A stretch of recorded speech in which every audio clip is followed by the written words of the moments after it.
No conversation, ladies and gentlemen, about India's future is complete without the voices that will inherit it.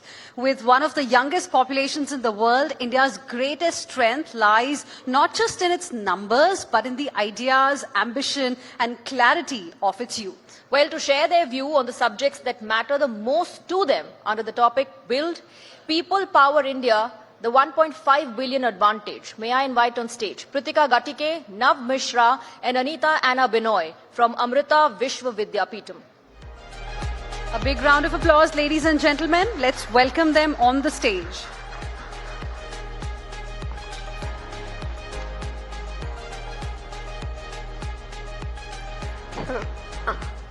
Good afternoon, ladies and gentlemen, and a hearty thank you to the Times Now Conclave for allowing the youth of India to share our vision of 2047. My name is Pritika Gatike, pursuing my second year BTech in Robotics and AI from Amrita School of Engineering, Amrita Puri campus.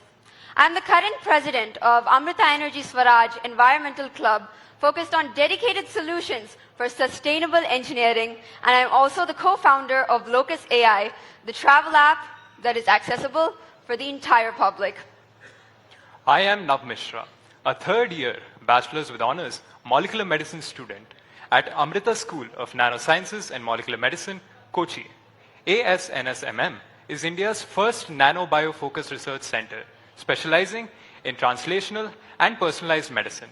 My core interests lie in stem cell biology, cancer biology, molecular biology, and bringing interdisciplinary research for real-world outcomes. I am Anita Anna Benoy, a second-year BSc Honours Applied Physics student coming from Amrita Vishwa Vidyapeetham, Brahmasanam campus, Kochi. I'm deeply passionate about astrophysics and the field of biology. I am also a member of the Indian Knowledge System Research Center at our campus. Now, through my public speaking skills and my technical skills in physics, I would love to bridge the gap between science and its practical impact and lead India towards the year 2047. Now, as a student pursuing my bachelor's at Amrita, it's my honor to introduce its motto to you today, Shraddhavan Labhati Jnanam. It truly reflects the Institute's deep commitment to knowledge and character building. Now, we can connect our motto to build India 2047 so that we can bridge the gap what India is lacking today. Let me just give you a brief understanding of our presentation today. So, we will start off by listing the challenges today's youth would love to address, and this will be done by Nav Mishra, and we would love to propose our solutions for these problems, and this would be articulated by Pritika Gatike, and finally, I will be concluding on the key takeaways that would lead us to India at 2047. Thank you, Anita. India 2047 marks 100 years of Indian independence, a century since we drove off the colonial empire, not with wealth or violence, but with the strength of our most important asset, our manpower. And now, 78 years after our tryst with destiny, India stands a rising force on the global stage, thanks to the efforts of each and every member proud to call themselves a citizen of the world's greatest democracy. Therefore, it is only fitting that we speak on the 1.5 billion advantage. 65% of the Indian population is aged below 35 years, of which the average age is 29.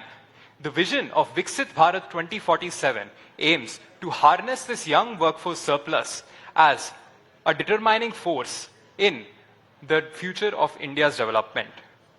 Recent key initiatives have built up India's foundational infrastructure for digital transformation, innovation-driven development, and inclusive growth.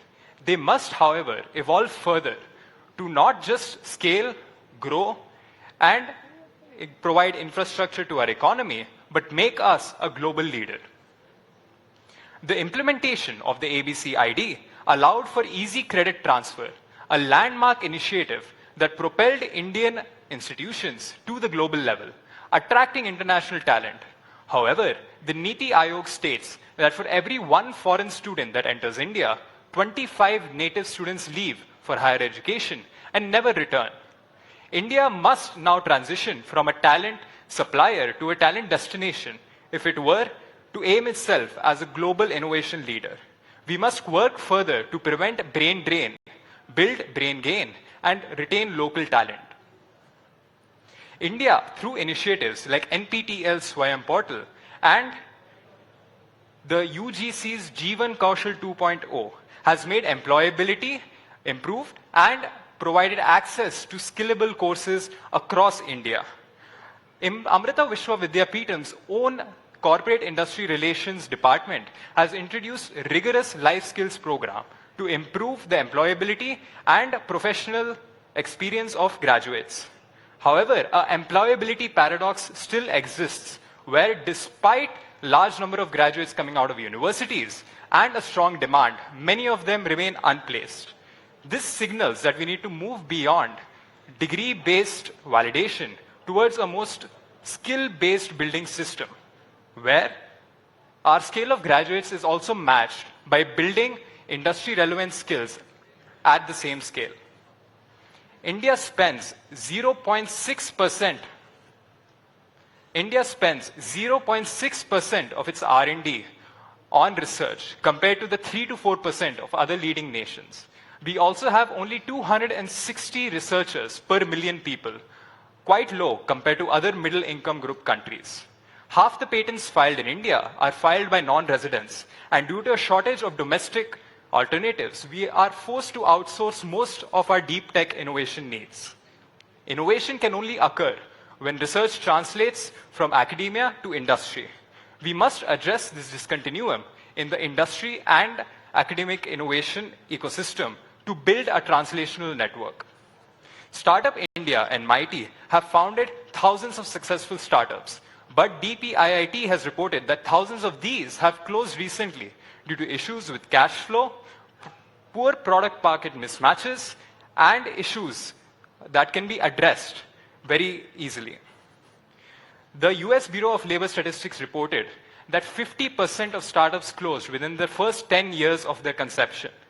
These numbers show an incentive not just to increase the number of startups coming out of industries and academia, but also provide an ecosystem to support them at every stage of their growth.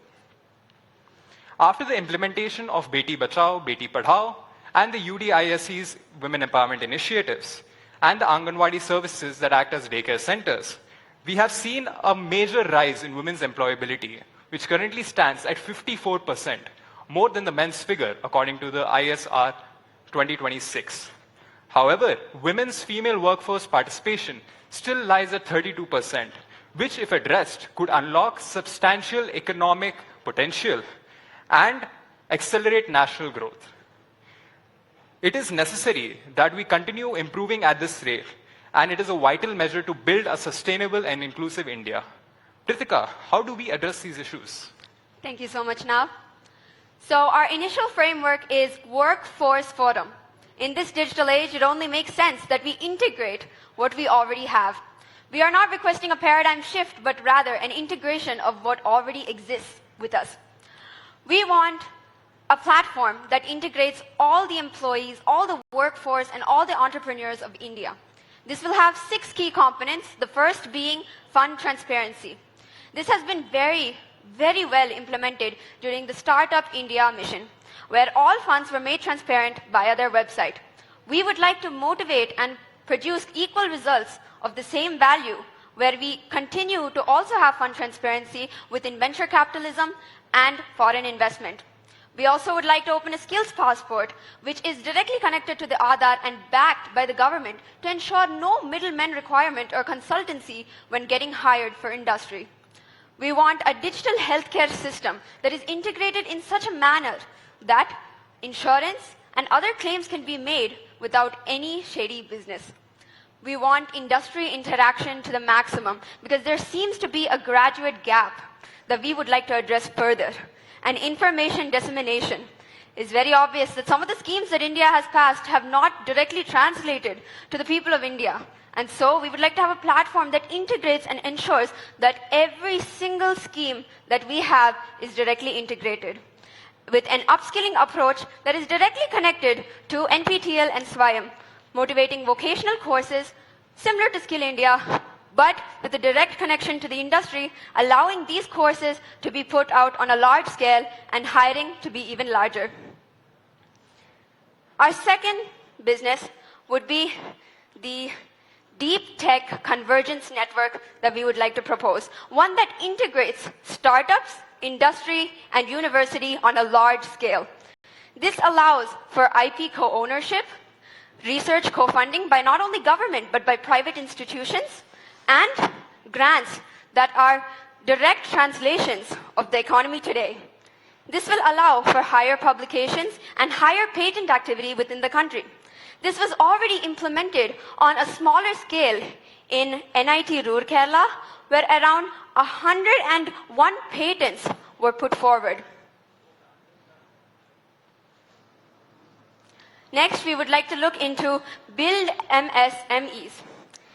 The building of MSMEs is very crucial within India, and we have 6 different frameworks to ensure that the startup culture within India does not die after the first 5 years. This integration happens with idea generation, using think tanks to ensure that these ideas are of the utmost quality. We will use funding access directly connected to venture capitalism and so on, with incubation and mentorship directly coming from the industry, and an industry linkage for a seamless process into the market, and lastly, global connectivity so that we have companies that are going outside India and not just inside. And now we will look into women's growth. Women's growth will be supported by the following factors. We would have to have a supportive workspace, one that ensures that women feel included within the workforce, a freelance platform for flexible hours, career re-entry infrastructure, Aadhaar secondary education tracking, and daycare infrastructure. Right. I think that's also something that Prime Minister has spoken about. It's women-led growth that's going to take India to this vision of becoming Viksit by 2047. Thank you very much for joining us today. It was really wonderful listening to all of you. Thank you, Pritika, Nav, and Anita. With such conviction to lead us into the future, we are definitely on the path towards a Viksit Bharat. And big round of applause, ladies and gentlemen.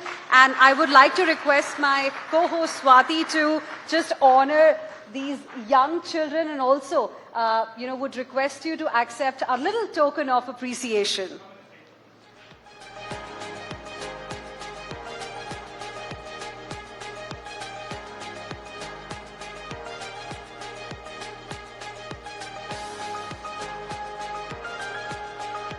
Thank you very much for joining us today. Thank you.